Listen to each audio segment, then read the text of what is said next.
Guys, ഇന്ന് ഞാൻ സംസാരിക്കാൻ പോകുന്നത് ടോപ്പ് 6 മൂവീസ്, അതും ഹോളിവുഡ് മൂവീസിനെ കുറിച്ചാണ് സംസാരിക്കുന്നത്. അതിൽ എൻ്റെ ഫേവറേറ്റ് മൂവീസിനെ കുറിച്ചാണ് ഞാൻ സംസാരിക്കുന്നത്. അതിൽ ഫസ്റ്റ് വരുന്നത് സിന്നേഴ്സ് ആണ്. നിങ്ങൾക്കറിയാം, അതിൽ ഓൾ ടൈം ഫേവറേറ്റ് ആണ്.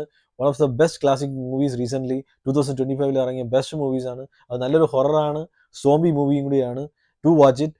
രണ്ടാമത്തേന്ന് പറയുന്നത് അൻറ്റിൽ ഡോൺ എന്ന് പറയുന്ന മൂവിയാണ്. അൻറ്റിൽ ഡോൺ എന്ന് പറയുന്ന ഒരു ലൂപ്പിൽ കിടന്ന് കറങ്ങുന്ന ഒരു മൂവിയാണ്. അതായത് ഒരു 6-7 ഫ്രണ്ട്സ് കൂടെ ഒരു വീട്ടിൽ വരുമ്പോൾ അതിൻ്റെ ചുറ്റിപ്പറ്റി ഉണ്ടാവുന്ന കുറച്ച് ത്രില്ലർ മൂവ്മെന്റ്സ് തരുന്ന ഒരു നല്ലൊരു ബ്രില്യൻ മൂവിയാണിത്.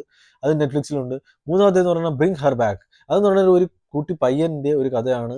ആ പയ്യൻ്റെ സൈക്കോളജിക്കൽ ത്രില്ലർ ആയിട്ടുള്ള ഒരു മൂവിയാണ്. സൈക്കോളജിക്കലി പുള്ളിക്കാരൻ്റെ വേറൊരു കാഴ്ചകളും എല്ലാം ഉണ്ടായിട്ട് വരുന്നത് നല്ലൊരു ത്രില്ലർ മൂവിയാണ്.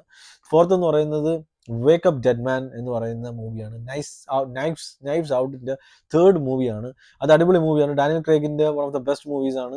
അടിപൊളി ത്രില്ലർ എലമെന്റ്സ് ഒക്കെ ഉണ്ട്. നല്ല സസ്പെൻസ് അവസാനം വരെ കൈകാര്യം ചെയ്യുന്നുണ്ട്. അടുത്തത് പറഞ്ഞാൽ ഹാവോക്ക് ആണ്. ഹാവോക്ക് എന്ന് പറഞ്ഞാൽ ടോം ഹാഡിയുടെ one of the best movies of Tom Hardy. Best action movie എന്ന് വെച്ച് കഴിഞ്ഞാൽ ഞാൻ കണ്ടിട്ടുള്ളതിൽ ഏറ്റവും ബെസ്റ്റ് ത്രില്ലർ ആക്ഷൻ മൂവിയാണ്. നല്ല വെടിക്കെട്ട് ആക്ഷനും നല്ല വെടിവെപ്പും രക്തം ചീറ്റലും എല്ലാം ഉണ്ട് കേട്ടോ. നല്ല സൂപ്പർ അടിപൊളി മൂവിയാണ്. നിങ്ങൾ 2-2.5 മണിക്കൂർ നല്ല ത്രില്ലടിച്ച് കണ്ടുകൊണ്ടിരിക്കുന്ന ഒരു ബ്രില്യൻ മൂവിയാണ് കേട്ടോ. Last and final 28 years later, അത് കുറച്ച് ഇമോഷണൽ മൂവിയാണ്. ഒരു മൊമെന്റ്സ്, ഒരു സണ്ണിൻ്റെ ഒരു ഒരു ബേസിക്കലി ഒരു സോംബി മൂവിയാണ്. Do guys watch it. ഇതും നല്ലൊരു ത്രില്ലർ മൂവിയാണ് കേട്ടോ.